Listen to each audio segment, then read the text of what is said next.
Good morning. Ministers expect the economy to grow 0.8% as predicted a couple of months ago in the budget, as fears of the future of the euro haunt the financial markets. A chaotic euro breakup could trigger the most extreme global banking crisis for a century. Shares around the world took a major downturn yesterday, which led to warnings that a Greek exit would trigger a loss of confidence and rip the single currency apart.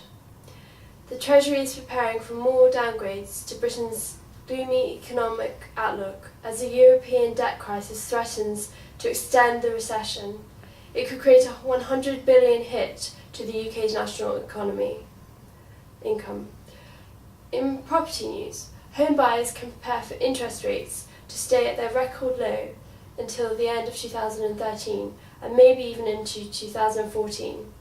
The Bank of England is expected to announce tomorrow. Low interest rates are good news for homeowners or people with a big enough deposit to access mortgages. Homes become more affordable provided one can build a mortgage needed to take advantage. Banks and building societies can't afford to sustain their current levels of high loan-to-value lending. They are also concerned about their exposure to the debt-riddled European countries and the increasingly precarious state of borrower finances in the UK. Many lenders are still cash-strapped, and the housing slump will not disappear quickly as many homes are not selling. Banks and building societies have had to scale back lending to first-time buyers. However, in some regions, house price falls are making deposits more realistic for buyers. The number of men doing part-time work has more than doubled in the past 4 years, according to a study by the TUC.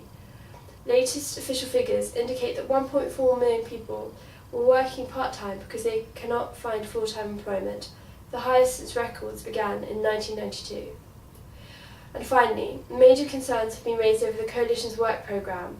As much as £1 billion of taxpayers' money is being spent on searching for jobs, for unemployment, for people, despite the fact they were capable of finding work without any help, according to the Spending Watchdog. The Commons Public Accounts Committee will raise their concerns in a report which will express worries about companies getting paid at least £400 just to assess each individual candidate, when many believe they would be in the same position regardless of whether they are involved in the programme or not.